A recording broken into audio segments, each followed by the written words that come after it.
సామాన్యుడి చేతిలో సామాజిక అస్త్రం number one number one.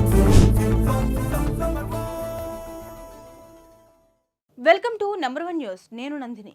Vijayawada Dasara Sharannavaratri మహోత్సవాలకు సలహాలు సూచనలు అందించేందుకు భక్తులకు అందించే సేవా సదుపాయాలు పర్యవేక్షించేందుకు ఏర్పాటు చేసిన 108 మంది సభ్యుల సేవా కమిటీ కేవలం తమ బంధుగణం అనుచర వర్గాలకు వీఐపీ దర్శనాలు చేయించడానికి పరిమితమైంది.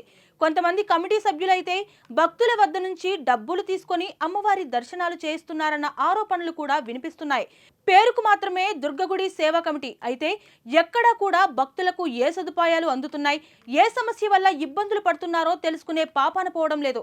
25 కుర్చీల్లో తిష్టవేసిన సేవా కమిటీ సభ్యులు భక్తుల సమస్యలను గాలికి వదిలి తమ అనుచర వర్గానికి బంధువర్గానికి దర్శనాలకే పరిమితమయ్యారు. పోలీసులు అడ్డుకుంటున్నప్పటికీ తాము కమిటీ సభ్యులమని వీఐపీ దర్శనాలకు వచ్చామని చెబుతూ పదుల సంఖ్యలో దర్శనాలకి దొడ్డిదారిలో భక్తులను పంపించడంపై సామాన్య భక్తులలో తీవ్ర ఆగ్రహం వెల్లువెత్తుతోంది.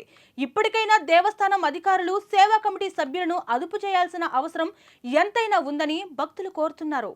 మరిన్ని లేటెస్ట్ అప్డేట్స్ కోసం చూస్తూనే ఉండండి నెంబర్ 1 న్యూస్. సామాన్యుడి చేతిలో సామాజిక అస్త్రం.